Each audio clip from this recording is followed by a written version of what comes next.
Hoy nos adentramos en uno de los conflictos más complejos y largos del mundo. Vamos a ver cómo una decisión tomada hace ya más de 75 años sigue marcando a fuego el destino de millones de personas en la región de Cachemira. Para hacernos una idea de la magnitud de esta historia, tenemos que empezar con una cifra. Un número que representa una de las mayores migraciones forzosas que ha visto la humanidad. 14 millones de personas. Y si esa cifra impacta, aquí va otra. El coste humano estimado del evento que lo desencadenó todo. La partición de la India británica en 1947. Hasta 2 millones de muertes. Bien, pues para entender de verdad el conflicto de Kashmir, es fundamental viajar atrás en el tiempo, a ese momento tan traumático que fue el nacimiento de dos nuevas naciones, India y Pakistán. A ver, la partición fue sobre el papel una decisión geopolítica. La idea era calmar las tensiones religiosas que no paraban de crecer. Pero la forma en que se ejecutó fue tan caótica que dejó un legado de violencia y desconfianza que llega hasta hoy. Y justo en medio de toda esta división había una región muy particular, el estado principesco de Jammu y Cachemira. Ojo, era un territorio semiautónomo con su propio gobernante. Y claro, se convirtió en el epicentro, en la chispa de la nueva rivalidad entre India y Pakistán. Es que su ubicación le daba y le da una importancia estratégica brutal. Pero el verdadero problema no estaba solo en sus fronteras, sino dentro.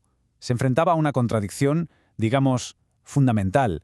Y aquí está el quid de la cuestión, el gran dilema. Un monarca hindú gobernando a una población que era en su inmensa mayoría musulmana.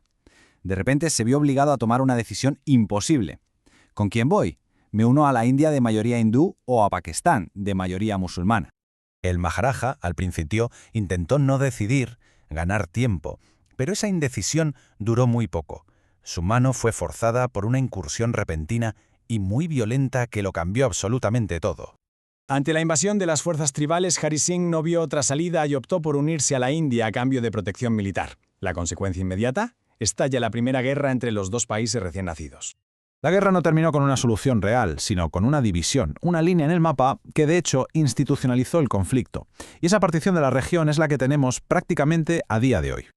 Es que de hecho se propuso una solución internacional, un referéndum para que la propia gente de Cachemira decidiera su futuro. Pero, por los desacuerdos sobre si las tropas de ambos países debían retirarse primero, esa votación jamás se celebró. Una promesa rota que no hizo más que sembrar décadas y décadas de desconfianza. Claro, esta situación sin resolver fue el caldo de cultivo perfecto para que cada nación construyera su propia narrativa, su propia historia, potente y totalmente opuesta a la del otro, para justificar por qué Cachemira les pertenece. La reivindicación de la India es sobre todo legalista. Se basa en ese documento firmado por el gobernante. La de Pakistán, en cambio, es ideológica y se remonta a la propia lógica de la partición. Si la mayoría es musulmana, debería estar con nosotros. Dos visiones irreconciliables. Y estas narrativas tan opuestas pues han alimentado un ciclo de conflicto que parece no tener fin. Esto se ha traducido en una militarización brutal a ambos lados de la frontera, en más guerras, en una insurgencia que no cesa y que ha marcado la vida de generaciones enteras. Y todo esto nos trae directamente a la actualidad, porque los ecos de esa partición de 1947 no son cosa del pasado, se sienten todavía hoy, en el día a día y en las grandes decisiones políticas. Quizás una de las decisiones más drásticas y recientes llegó en 2019. La India, de forma unilateral, revocó el famoso artículo 370. Este artículo era el que le daba a la región un estatus de autonomía especial, o sea, su propia constitución, su bandera. Quitarlo de un plumazo cambió las reglas del juego por completo y, lógicamente, reavivó todas las tensiones.